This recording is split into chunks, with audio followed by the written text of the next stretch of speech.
Hi everyone, welcome back to part 2 of the first episode of Minister's Questions with me, Artie, the Minister of History, and Tina here, a Deputy Minister of History. So basically what we're going to do is go through another set of questions which have been posed to us either online in our DMs or during tours by guests. So what's the most challenging thing about being a tour guide? Being dependent on the weather, yeah. is definitely super hard. Yeah, I have to say that is definitely... I mean, the thing is that like in summer, I'm so glad that I am a tour guide because it means that I'm outside every single day. Yeah. Because if I had a job that was inside and it was nice outside, I would be so depressed. Yeah. So that is actually something that I'm very thankful for.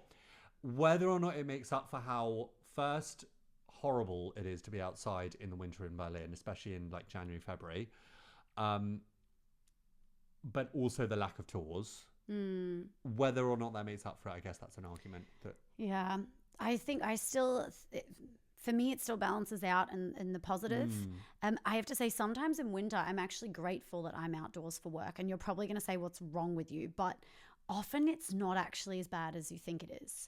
And often, having been outdoors all day, I meet a friend who's got an office job and they're like, oh, how did you do it? It's horrible out there. And I'm like, actually, it's not that bad. Like, I had a really nice day walking around properly dressed. Yeah. And I realized, wow, you're like locked in like a gremlin. And I'm actually kind of not enjoying. Yeah. So it's often not as, it's not like it's -16 for months like it used to be decades ago. Yeah. Of course, there are some times when it's truly exhausting to be outdoors. It's really awful.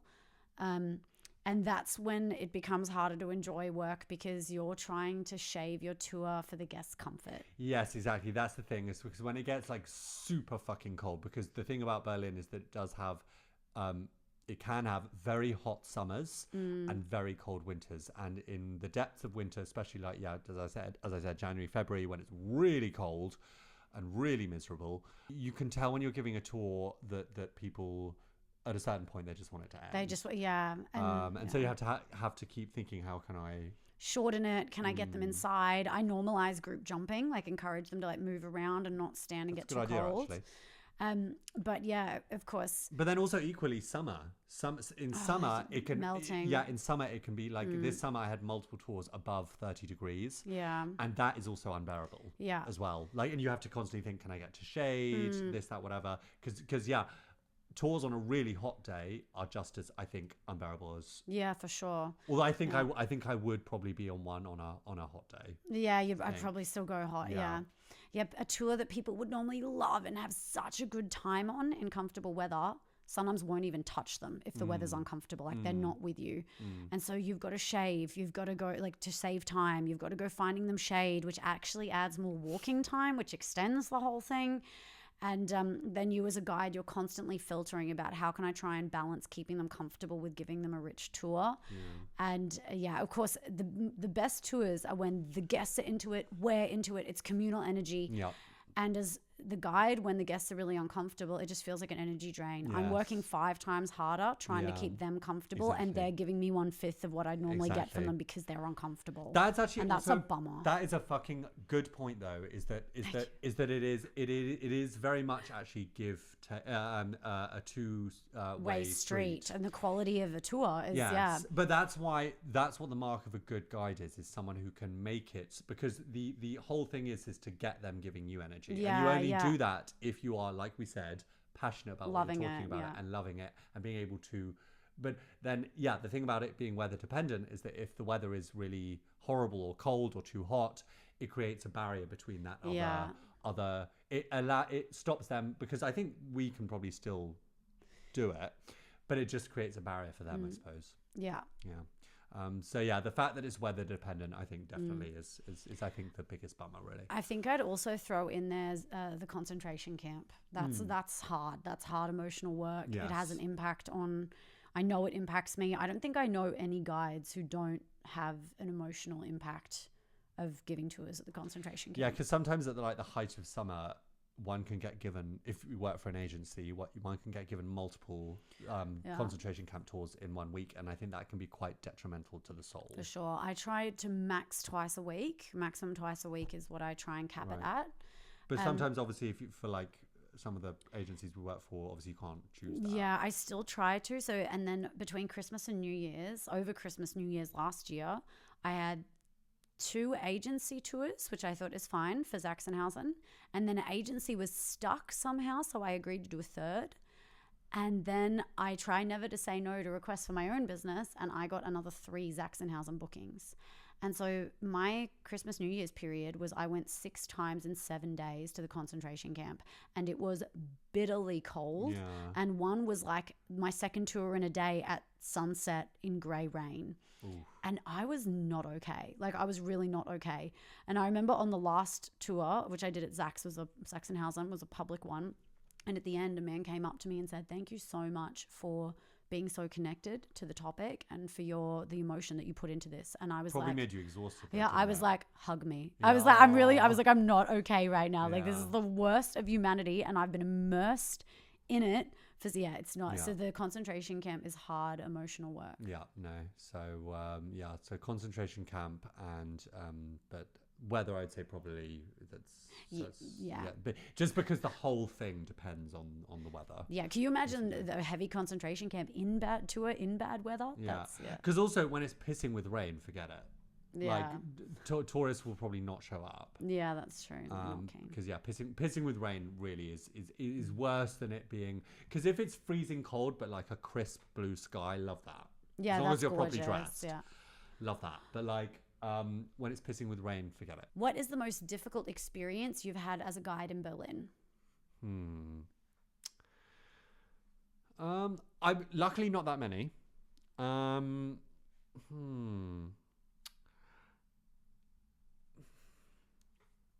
Should I go? Do you have one? I think so. I can't actually think of. I haven't actually had that many, to be honest. I have to say, the pandemic. Suddenly having work pulled out from under me. I was relatively new. I just got to the point where I had multiple tours under my belt. I was starting to amass what felt like a rich world of historical information. I was just really starting to get rolling, whereby I wasn't dependent on one agency. I was starting to see more interesting guests come to me, and then Zach, all gone. And I found myself on the other side of the world from the place I call home with this new career I just built for myself here, dead in the water.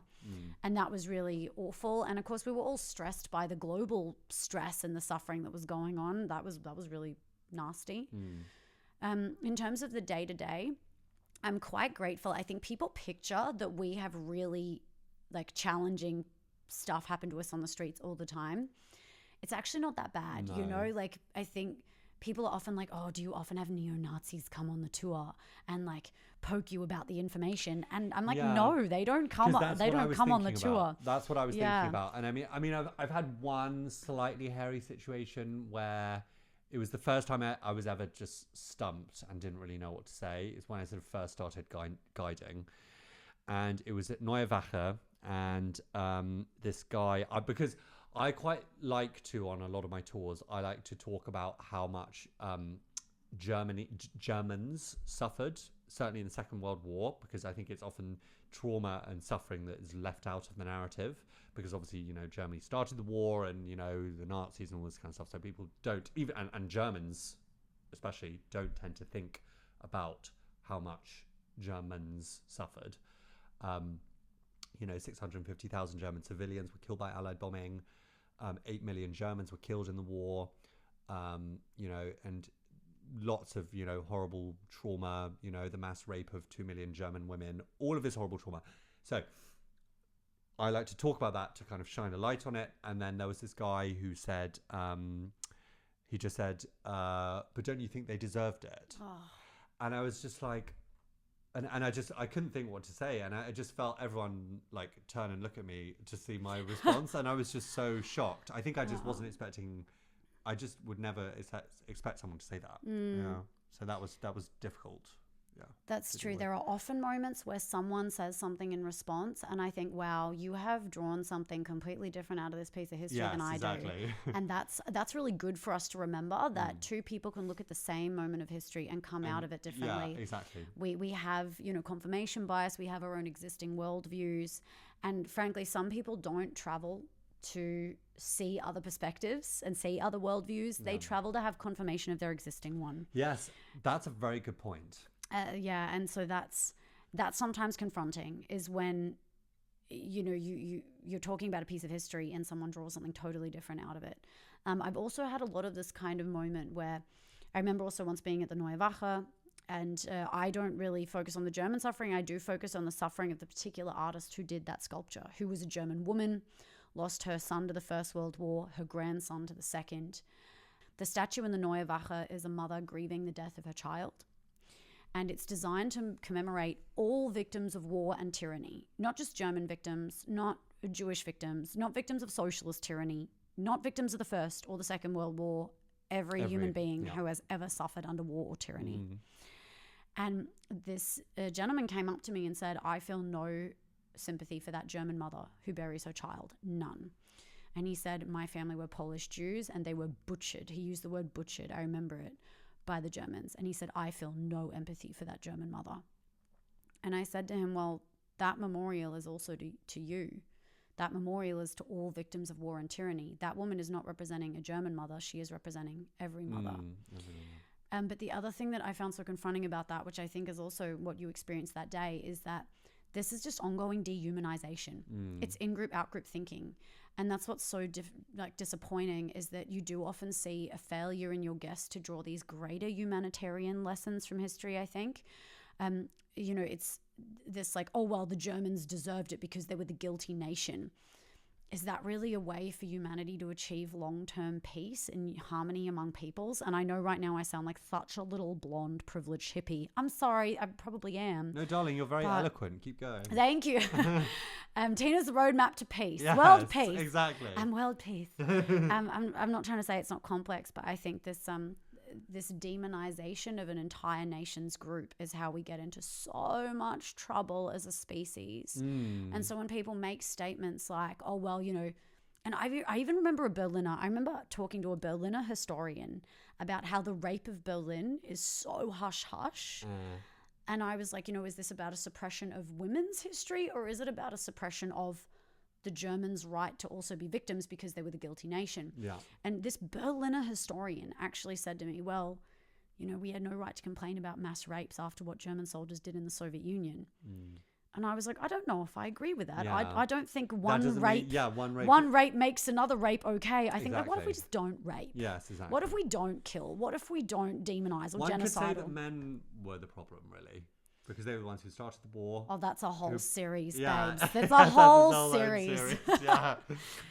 So I think that's sometimes quite challenging, is when you see that people aren't taking the lessons out of the history that I kind of wish they would. And when they behave in a way like that, which is dehumanizing, I'm like, this is the whole lesson about, one of the biggest lessons is don't dehumanize people based on national identity. And we're doing it again. Well, yeah, I guess it's just unfortunately human nature. It is just, I guess, and also I guess the way people are taught, because in certain countries, not necessarily naming any, that you're taught from a very certain lens with a very certain perspective, so yeah, I guess, most of, I guess Western society can claim to be guilty of that, really. Might also be us as animals. It's a natural thing to think me, mine, my group, and them. But I think that we should be trying to evolve beyond that. And I think the lessons of Berlin's history is how dangerous and how toxic and violent and lethal that kind of in-group, out-group thinking can be, and dehumanizing a group, and how terrible that is. Yeah, because that's maybe the really challenging, difficult thing being a tour guide, is sometimes you're like, oh, we're not learning. Exactly. Yeah. I know, because, it's, unfortunately, you do come into contact with a lot of... the general public. Yeah. Okay, let's just leave it at that. We love the general public. We do, but yeah. We do, but, there's just some who have not picked up a history book. that whole history doesn't repeat itself, but it sure does rhyme. And of course, we talk about a lot of really dark history, and then naturally you live in fear about when or if it will repeat itself in what form. Yes, no, exactly. And that's the thing about history, unfortunately. You never learn. Question number 11. What do you like to do most in the city when you're not showing people around? This is a fantastic question. Fun. What do you like to do? In summer, outdoor dancing, open air raves or open air parties. Yeah. Some of them are so beautiful in forests or in parks or in kind of bars or clubs where they've got a sand pit so you can dance barefoot and lovely things hanging in trees, and you can be in bed at 11 p.m. Yeah, exactly. Love a day party. Yeah, love a day rave. I mean, I'm going to add to one of my earlier answers to my earlier questions. I think it was actually the first question in part 1. What made you move here? I will leave an addendum attached to that answer, and that is that partly why I moved here is because I loved the parties. That was definitely a big part of the reason why I moved here.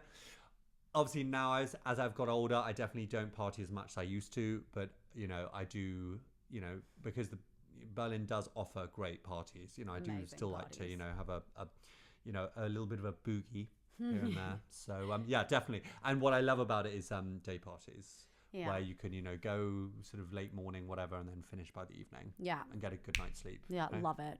Bed by all day dancing, in bed by 11. Yeah. Love it. Yeah, it's great. I love the food scene. The food scene is really good. Very diverse. Everything from super good fine dining, if you've got it in the budget, down to the street food. The budget food game is so good. I love immersing in the restaurants. The gallery has good stuff. And Tina here leaves you tips every Thursday, so check out her Instagram every Thursday, and she will, if you're coming to Berlin, because she will give you tips on where to eat, where to go, where to hang out, where to chill, where to dance. Music, galleries, everything. Like the event. Next week I'm going to a techno ballet at Kraftwerk, rather famous club from the power plant. It's going to be great. Like the stuff on offer in Berlin is amazing. Yeah. Love playing with that stuff. So yeah, if you want locals tips, Tina's tips on Tina's Tours Instagram. So, and we'll put that below. Sorry guys, we're getting into our YouTube game. So we're just practicing. So guys. Okay, so next question. Oh wait, I didn't say me. Oh, you did. What do you like to do in the city? So I like to do, in the summer, outdoor raves, love. Also, going to the lakes, I guess an extension of that. In summer, going to lakes because Berlin has over 2,000 lakes. So love doing that because also in summer it can, as we said, get very hot. So it's nice to spend a hot day there with a picnic. What else do I like to do? Party.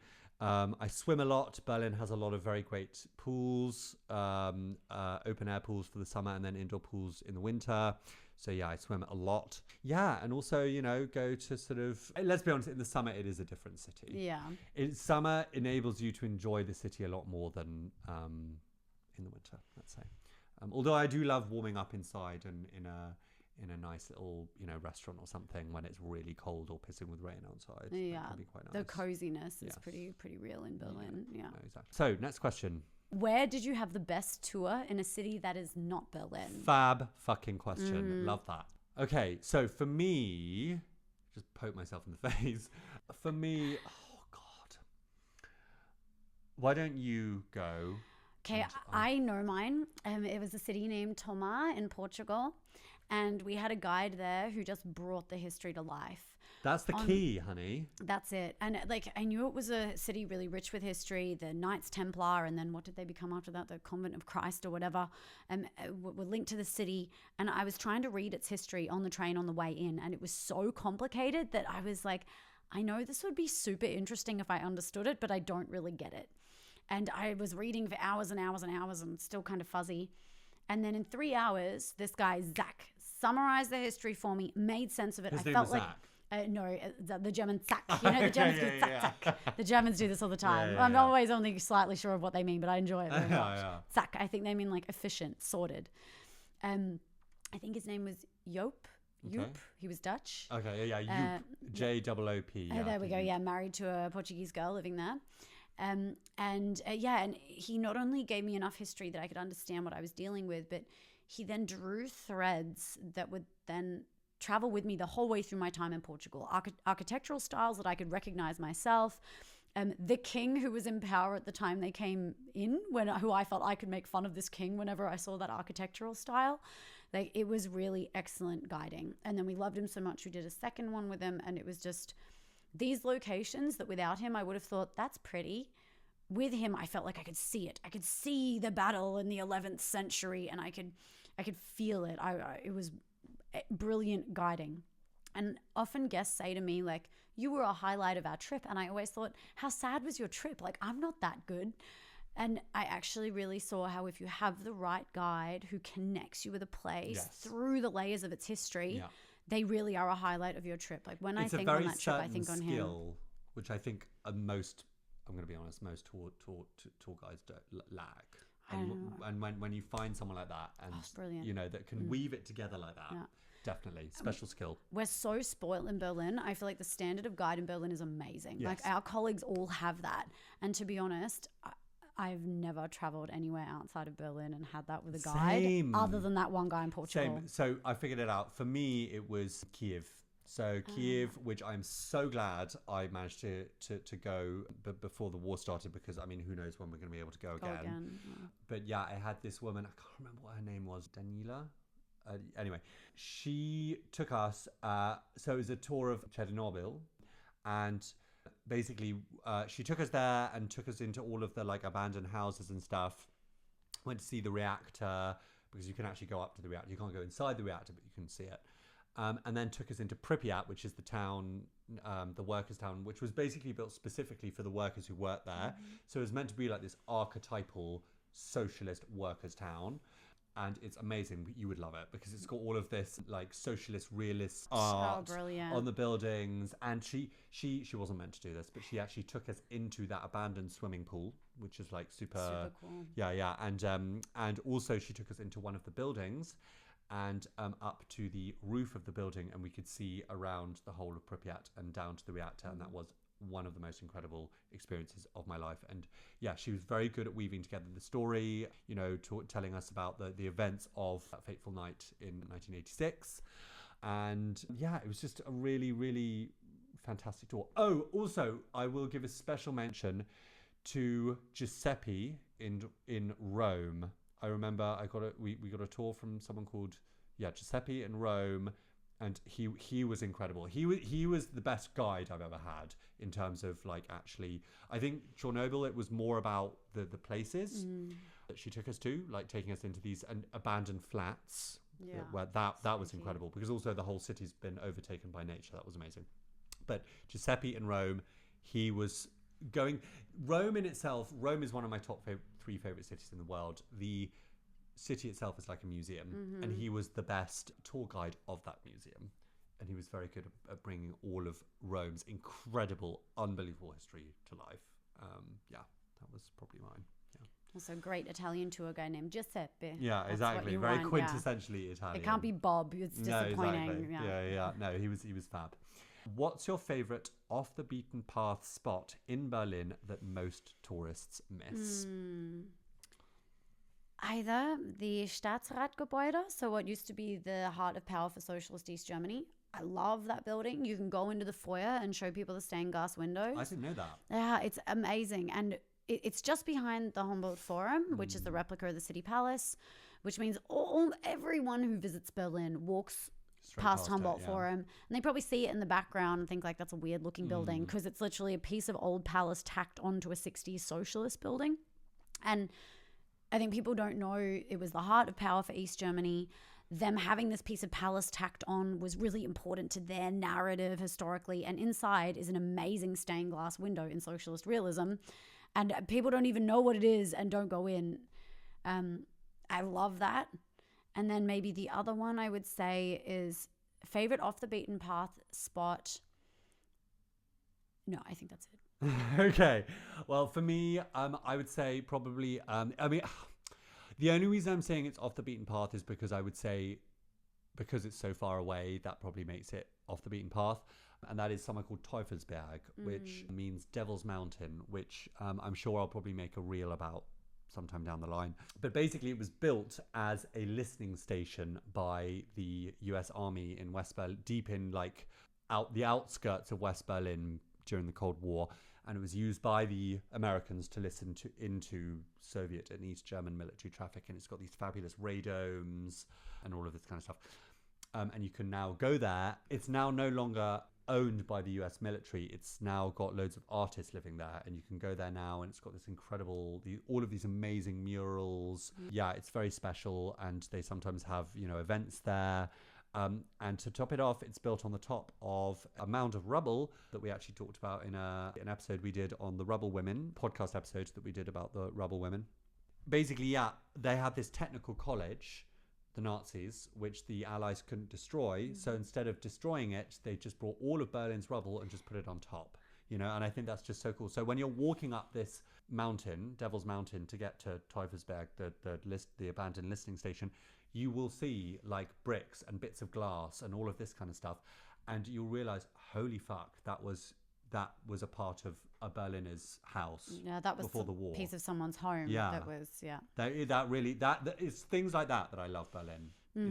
That makes it just so much more real and tangible for me. That's true. Teufelsberg is amazing. Yeah, it's really cool, definitely. And I would say quite a lot of tourists do go now, especially because it's risen in price quite a lot since I first came here. But basically, to get inside, you do have to pay.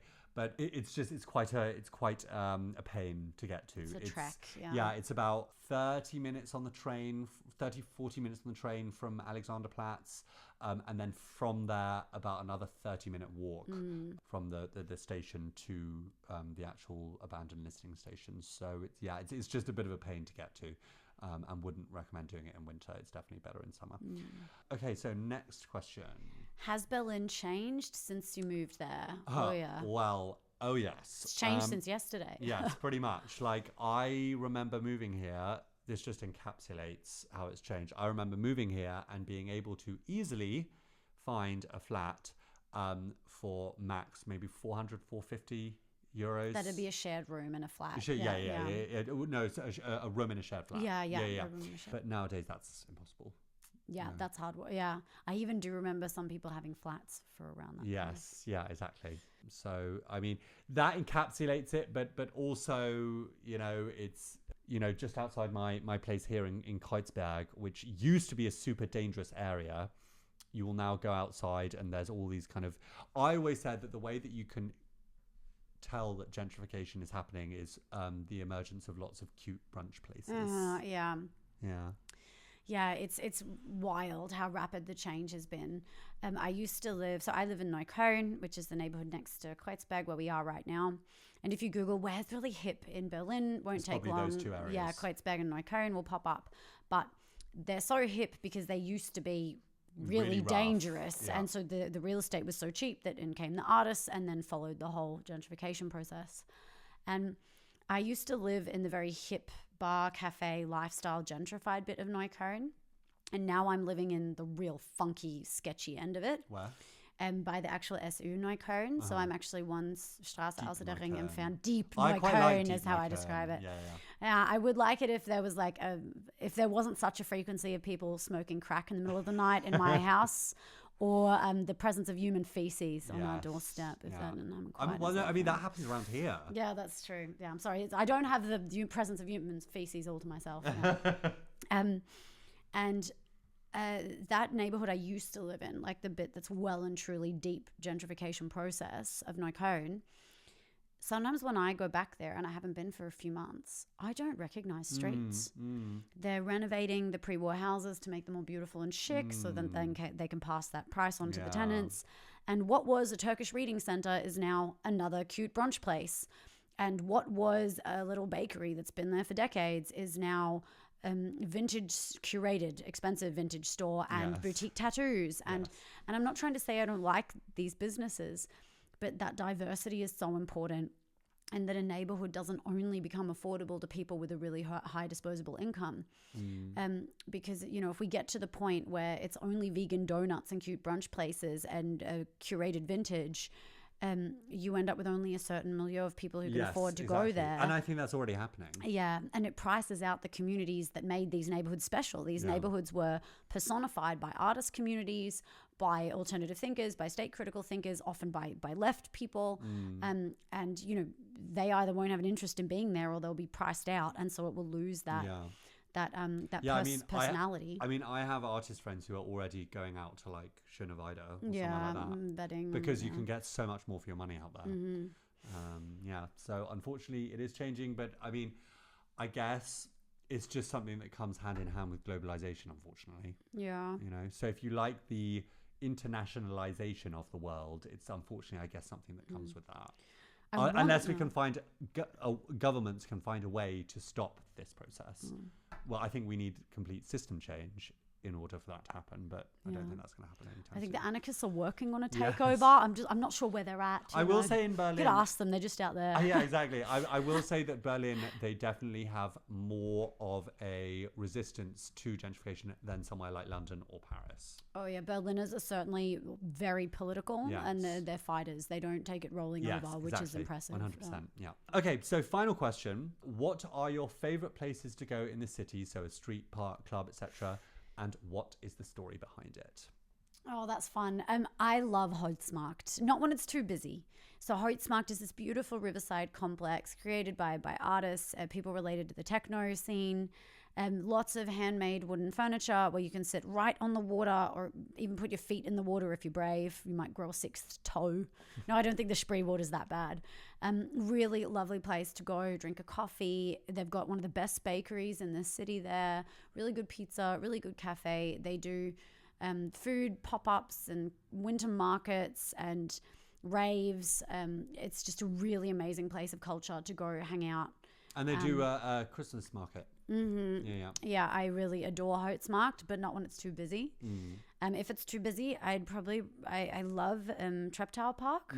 Yeah, I love it. Oh, Soviet Memorial. Oh yeah, the Soviet Memorial in Treptower Park is that's Yeah. another one so many people miss because it's just further out of the city. It's incredible. Yeah. And again, that tangibility of history. Treptower Park is gorgeous. It's on the river. It's got this bridge to this little island where there's a gorgeous beer garden where they do open mic nights and live music and films, and you can get good German food and rent a canoe or a paddle boat and go into the river, and you know mentally that you're just across the bridge from this incredible memorial of like in-your-face Soviet propaganda where 7,000 men who died in the Battle of Berlin are buried. And between this beer garden and that memorial are all these people like teaching their children to ride bikes and playing football, and that I like that place very much. No, it is very nice, and I have to say that memorial is really, really quite something to behold. For me, I think it would be Tempelhofer Feld. So it was basically, used to be Berlin's central airport, and it is literally in the center of the city. And it was, Hitler's airport. It was the main airport in Berlin for years and years and years. Berlin Airlift was largely the Berlin into Airlift, there. 1948 to 1949, and it became in the Cold War the headquarters for the American Air Force, and also carried on as an airport until I think it got closed in 2008. Yeah. And can you imagine, like, if it was still going? I would literally be like, okay, Mom, I'm about to get on my flight back to the UK, and then literally get out my door, and literally it would be like 15 minutes 15, on 20 a bike, minutes. you'd be at the airport. And then, but if you think about it, those people who live on the Feld, on Tempelhof now, right opposite the park, can you imagine? They would have had, up until it closed, planes literally coming in above their houses. So literally overnight, because basically now it's a big park. It's the biggest park in Berlin, I think. Must be, about 6 kilometers around. No, 3. It's big. It's big enough to land a plane on. Yeah, Put it that way. It's big enough to park a plane on. It's big. And then, but basically, it's what I love about it is that it's still got its runways, which you can go and take your bike and cycle around, and it's something. It has remained after my 7.5 years in Berlin my favorite thing to do in like a sunset, or go and take a picnic and go there. It's very special because in somewhere like London that would have been turned into flats, and they are actually trying to turn it. They're trying here. Yeah. And Berlin has rejected it in a referendum a couple of years ago, but because Berlin has such a chronic housing crisis, it looks like, to be honest, they're probably gonna just ram it Another through. attempt, yeah. But anyway, but what I wanted to say is that these people who lived on the Feld, their houses would have overnight gone from probably the least valuable to the most valuable, because they overlook then, from the day after it closed, the biggest park in Berlin. But also the terminal building. The terminal building is still there, which at its building in 1936 was the biggest building in the world. And it's this incredible kind of like sort of Nazi architecture. You go inside and a lot of it has been kept exactly how it was. Like in the departure hall, you can see all the old like flapper boards that they used to use, which I love. And yeah, it's a shame that it's not open more to the public. Yeah. Or at least people don't know about it as Just much. this year, I feel in the 7 years I've been living here, there's often been like this bit is now open. There's a bar in it and then it closes next year. Or, there's an exhibition and then it closes next year. Or they're doing a series of cinema showings in it and you sit in the old reception hall with the baggage carousel and they stop doing it. Yeah. So this year they opened access to the tower. Yeah. THF Tower, so for Tempelhof, if you Google that. And I think it's €6 for an adult, and you can go in. There's an exhibition on the history of the airfield, which is good. You can go up to one of the towers on the rooftop with an amazing view. And they've preserved the original staircase. Oh, wow. And cool. that's really cool. But I've seen stuff like that every year come and go. Let's hope this one stays because it's such an incredible building. Yeah, it really to have is. some standard public access to it. Yeah, exactly. Because like I said, at the time it was building, it was the largest building in the world, and it's monumental. Cool. Okay, guys. Well, that's all the questions for now. Thank you for watching this video, the first session of Minister's Questions. So here's to many more. So anyway, guys, if you have any interesting questions that you want to ask us as guides or just as people who are history nerds, please do ask away, and you can do so in the comments below. And also don't forget to like and subscribe, and also I will leave Tina's website in the description. Thank you so much for watching, guys, and see you next time. Thanks. Bye. Bye.